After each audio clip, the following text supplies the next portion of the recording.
अमेरिकी राष्ट्रपति Donald Trump ने कहा कि अगर सुप्रीम कोर्ट में टैरिफ मामले में हार जाता है, फिर उसे अन्य देशों के साथ व्यापार समझौते को रद्द करना होगा। ट्रंप ने दावा किया कि अगर ऐसा होता है, फिर अमेरिका को भारी नुकसान का सामना करना पड़ सकता है। अमेरिका के राष्ट्रपति डोनाल्ड ट्रंप ने बुधवार को एक बड़ी और महत्वपूर्ण टिप्पणी की। अमेरिकी राष्ट्रपति ने व्हाइट हाउस में एक रेडियो शो के दौरान टैरिफ से लेकर विदेश नीति के मुद्दे पर बात की। उन्होंने इस शो के दौरान टैरिफ और अमेरिकी अदालत में इस मुद्दे पर चल रही सुनवाई पर भी बात की। दरअसल अमेरिकी राष्ट्रपति ने कहा कि अगर अमेरिका सुप्रीम कोर्ट में टैरिफ मामले में हार जाता है, फिर उसे यूरोपीय संघ, जापान और दक्षिण कोरिया समेत अन्य देशों के साथ किए गए व्यापार समझौते को रद्द करना पड़ेगा। इन्हीं समझौतों में पारस्परिक टैरिफ पर बात हुई है।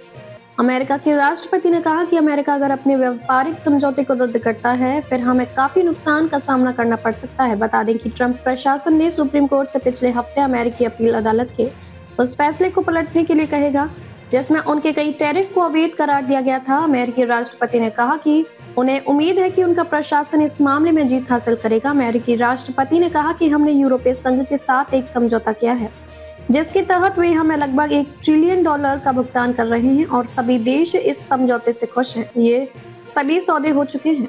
हालांकि अगर निचली अदालत के फैसले को अमेरिकी सुप्रीम कोर्ट बरकरार रखता है, तो ट्रंप प्रशासन को पिछले समय में किए गए सभी समझौते को रद्द करना होगा। यूएस प्रेसिडेंट ने कहा कि टैरिफ हटाना महंगा पड़ेगा। हालांकि इस संबंध में व्यापार विशेषज्ञों का कहना है कि शुल्क का भुगतान अमेरिका में आयातक करते हैं, न कि किसी भी मूल देश की कंपनियां। अमेरिकी राष्ट्रपति ने कहा कि हमारा देश के पास फिर से अविश्वसनीय रूप से इसमें रद्द होने का मौका है। ये फिर से अविश्वसनीय रूप से गरीब से भी हो सकता है। अगर हम यह मुकदमा नहीं जीतते हैं, तो हमारे देश को बहुत बहुत भारी नुकसान होगा।